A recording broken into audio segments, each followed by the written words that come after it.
Hello friends, এই মুহূর্তে তোমাদের জন্য নিয়ে এসেছি সবচেয়ে বড় বিগ ব্রেকিং আপডেট। দুখানা বড় বিগ ব্রেকিং আপডেট রয়েছে, যেখানে এসএসসি গেজেট মামলার যে রায়দানের পর্ব ছিল সেটা, তার সাথে রয়েছে ওবিসি মামলা, এবং ওবিসি মামলার সাথে একাধিক যে ওবিসি মামলাগুলো ছিল তার সাথে ছিল কিন্তু জেমাস পিজির যে মামলা, সেই পিজির মামলাটা। তো একদম সময় নষ্ট করবো না, টু দি পয়েন্ট আজকে তোমাদের বলবো যে সেখানে ঠিক কি কি হলো আজকে কলকাতা হাইকোর্টে। কেননা মেগা মামলার শুনানি ছিল, মানে তোমরা বুঝতেই পারছো একেবারে পরিস্থিতি গরমাগরম পরিস্থিতি ছিল গোটা হাইকোর্ট চত্বর জুড়ে। তো যারা নতুন আছো অবশ্যই চ্যানেলটিকে সাবস্ক্রাইব করে পাশে থাকা বেল আইকনটি ক্লিক করে দাও, যাতে সব তথ্যগুলো তোমরা টাইম এখান থেকে পেয়ে যাও। তো একদম প্রথমে তোমাদের যেটা বলবো সেটা ওবিসি রিলেটেড ইস্যু, যেখানে কলেজ স্টুডেন্টস, যেখানে এসএসসি ক্যান্ডিডেট, যেখানে ডাব্লিউবিজেই ক্যান্ডিডেট থেকে শুরু করে জেমাস পিজি থেকে শুরু করে, যেখানে জেনপাস ইউজি থেকে শুরু করে জিএনএম এএনএম সমস্ত ক্যান্ডিডেটের স্বার্থ জড়িত রয়েছে।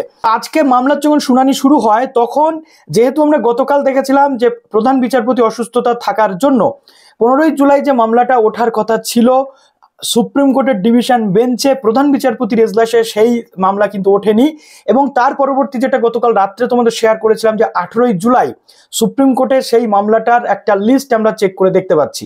এবার প্রশ্ন হচ্ছে যে 18 তারিখে এই মামলাটা যেহেতু উঠবে বলে একটা লিস্ট, অ্যাডভান্স লিস্ট আমরা দেখতে পেয়েছি, তার জন্য আজকে পিটিশনার থেকে শুরু করে ওবিসির যারা পিটিশনার ছিলেন, যারা রেসপন্ডেন্ট ছিলেন, অর্থাৎ স্টেট তো রেসপন্ডেন্ট ছিলেন আর পিটিশনার এখানে ছিল, কিন্তু আমরা যদি দেখি তাহলে কিন্তু পিটিশনার থেকে শুরু করে রেসপন্ডেন্টরা সবাই প্রিপেয়ার ছিল আজকে এই আর্গুমেন্ট বা তর্ক বিতর্কের জন্য বা তথ্য প্রমাণাদি পেশ করার জন্য। কিন্তু একদম প্রথমে এই মামলার শুরুতেই রাজ্যের অ্যাডভোকেট যিনি রয়েছেন কল্যাণ বন্দ্যোপাধ্যায় বাবু, তিনি কিন্তু বলেন যে যেহেতু মামলাটা 18 তারিখ সুপ্রিম কোর্টে হিয়ারিং রয়েছে, তাই আজকে কোনো রকম ভাবে এই যে বিষয়, এই বিষয়টা কিভাবে আলোচিত হতে পারে।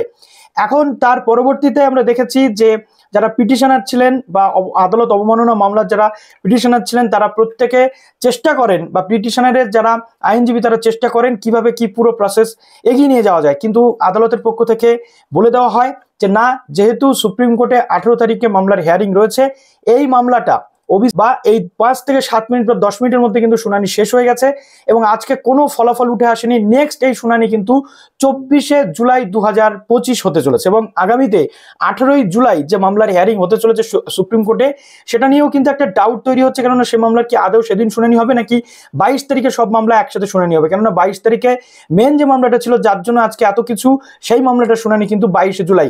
তো হতে পারে সেটা একসাথে 22শে জুলাই শোনা হতে পারে। এবার আসি এসএসসি মামলা। এসএসসি মামলা কিন্তু হাইকোর্টে খারিজ হয়ে গেছে। যেমনটা আমরা জাস্ট তথ্য পেয়েছি, একটা বিগ ব্রেকিং তথ্য, যে হাইকোর্টের সিঙ্গেল বেঞ্চে যে রায় ছিল, অর্থাৎ কি রায়, যে শুধুমাত্র টেন্টেডরা বসতে পারবে না, এজ রিল্যাক্সেশন নিয়েও কোনো কথা হয়নি।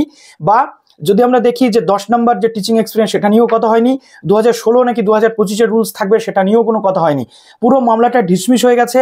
এখন যেটা রয়েছে এখনো পর্যন্ত যেটা রয়েছে 2025-এর যে নিউ রুলস রয়েছে, সেই অনুযায়ী পরীক্ষা। এবং আমরা যেটা দেখতে পাচ্ছি যে শুধুমাত্র টেন্টেডরা বাদ যাচ্ছে, কোনো রকম টিচিং এক্সপিরিয়েন্সের 10 বা এজ রিল্যাক্সেশন নিয়ে কোনো কথাবার্তা হয়নি।